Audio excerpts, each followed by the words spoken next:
sambutan dari Bapak Wali Kota atau dalam hal ini diwakili oleh Bapak Dr. Huzaima. Kepada Bapak disilakan.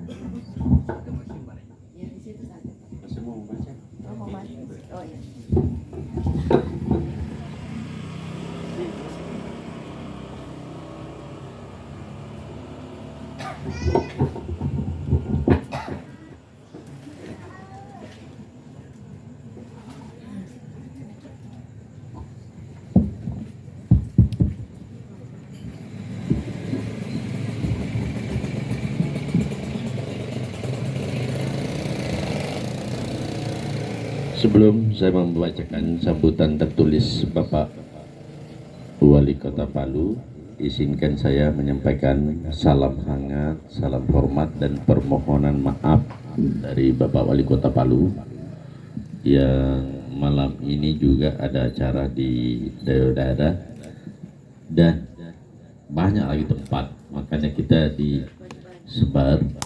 Ada asisten satu, ada kesra, ada ini malam Pak banyak sekali. Jadi saya yang ditugaskan izin untuk mewakili beliau untuk membacakan sambutan pada peringatan Isra Mi'raj di tempat ini. Izinkan saya membacakan sambutan tertulis Bapak Wali Kota Palu.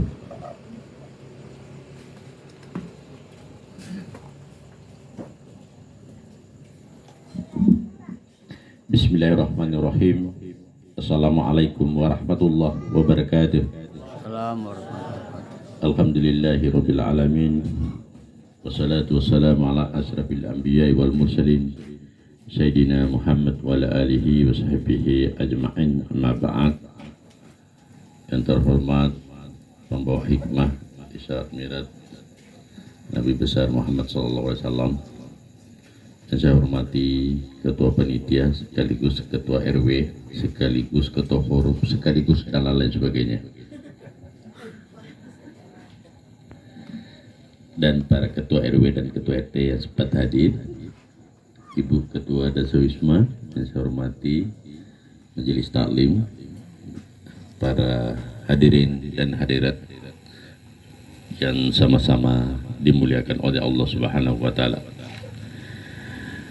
Mengawali sambutan ini, saya mengajak kepada hadirin sekalian untuk senantiasa memanjatkan puji syukur kehadirat Allah Subhanahu wa Ta'ala atas segala limpahan rahmat, karunia dan hidayahnya kepada kita sekalian, sehingga dapat kita hadir dalam memperingati Isra dan Mi'raj Nabi besar Muhammad sallallahu alaihi wasallam 1444 Hijriah yang dilaksanakan malam ini dalam keadaan sehat walafiat.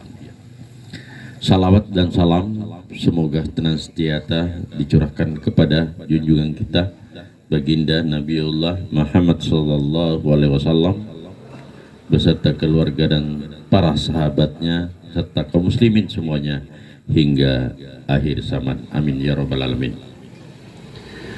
Bapak Ibu, para hadirin yang saya muliakan, Isra dan Mi'raj merupakan peristiwa perjalanan Nabiullah Muhammad SAW dari Masjidil Haram ke Masjidil Aqsa di Palestina, dan dalam waktu yang singkat kemudian terus naik ke langit pertama sampai langit ketujuh, naik ke Sidratul Muntaha guna menerima perintah sholat dari Allah Subhanahu wa Ta'ala. Memang bukan merupakan perjalanan biasa yang saya kira tidak semua orang bisa melakukannya, karena ini adalah bukan kehendak baginda Nabiullah Muhammad SAW.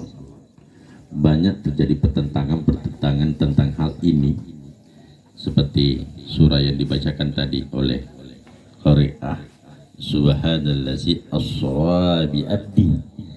Jadi bukan kehendak baginda Nabiullah Muhammad SAW, tapi kehendak Allah. Jadi kalau misalnya terjadi pertentangan bahwa tidak mungkin Rasulullah melaksanakan peristiwa itu, jawabannya bukan Rasulullah yang mau, tetapi itu adalah kehendak Allah Subhanahu wa Ta'ala. Bagi yang paham sedikit Pak Ustaz, izin Izin dulu sama Pak Ustaz. Terkadang kan begini, supaya jangan timbul fitnah kepada kita umat Islam harus dipahami. Kenapa Sidratul Muntaha? Apakah Allah bertahta di situ? Tidak. Jawabannya adalah Allah memilih tempat itu untuk menghibur kekasihnya Muhammad sallallahu alaihi wasallam. Jangan pernah berpikir Allah itu punya tempat, punya tahta, punya titik, karena Allah tidak bertempat, tidak berwujud, tidak dibatasi ruang dan waktu. Jadi kita paham Pak Ustaz, supaya jangan salah bahwa Sidratul Muntaha disitulah Allah bertahta dan disitulah orang baru bisa ketemu dengan Allah. Tidak seperti itu. Sehingga pemahaman kita dalam konteks Allah Subhanahu wa taala itu lebih dekat dari urat leher. Makanya dalam melaksanakan salat itu jangan berpikir bahwa Allah itu ada di satu titik, tetapi Allah itu tidak bisa dibatasi ruang dan waktu.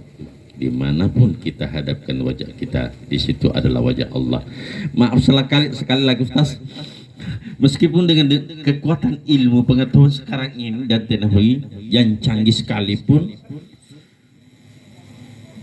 tidak akan pernah mampu untuk melakukan. Sampai bulan itu pun sampai di sana harus membutuhkan oksigen, membutuhkan berbagai alat-alat canggih, sehingga peristiwa ini adalah peristiwa yang sangat dahsyat yang diperlihatkan oleh Allah kepada kita, yang diperjalankan hambanya Nabiullah Muhammad SAW itu sangat istimewa dalam luar biasa, dan hanya bisa terjadi pada hamba pilihan yang dikehendaki oleh Allah Subhanahu wa taala. Kita tahu bersama bahwa setiap nabi dan rasul itu memiliki satu keistimewaan, mujizat yang diberikan oleh Allah. Tapi mujizat yang diberikan kepada baginda Nabiullah Muhammad SAW salah satunya adalah menerima sholat, dan mujizat yang paling canggih adalah Al-Quranul Karim. Tanda-tanda seperti itu sudah tentu merupakan bukti untuk lebih memantapkan keyakinan kita bahwa sesungguhnya keberadaan Allah Subhanahu wa taala adalah Tuhan yang Maha Pencipta, Maha Tahu, Maha Kuasa atas segala-galanya. Oleh karena itu, proses perjalanan Isra Mi'raj harus kita pahami bukan hanya dengan pendekatan akal, tapi juga dimaknai dengan pendekatan iman, agar kita tidak terjebak dalam penafsiran yang keliru, tapi justru dengan hakikat Isra Mi'raj itu dapat menjadikan keimanan kita kepada Sang Khalik semakin kokoh. Bapak Ibu hadirin yang saya muliakan, dengan dilaksanakan peringatan Isra Mi'raj pada malam hari ini, kita dapat petik makna serta diaplikasikan dalam kehidupan nyata kita sehari-hari, terutama dalam menjalin hubungan kita dengan Allah Subhanahu wa taala dan hubungan kita dengan sesama manusia. Sehingga pada program pemerintah Kota Palu pada misi pengembangan sumber daya manusia yang tangguh, berkualitas dan berkarakter pada pengembangan karakter berdasarkan nilai keagamaan, budaya lokal dan kebangsaan. Salah satu orientasinya adalah pada aktivitas pembentukan moral. Insya Allah ini dapat memberikan yang terbaik untuk agama, bangsa dan negara, mewujudkan Palu sehat, lahir batin Palu mantap beriman.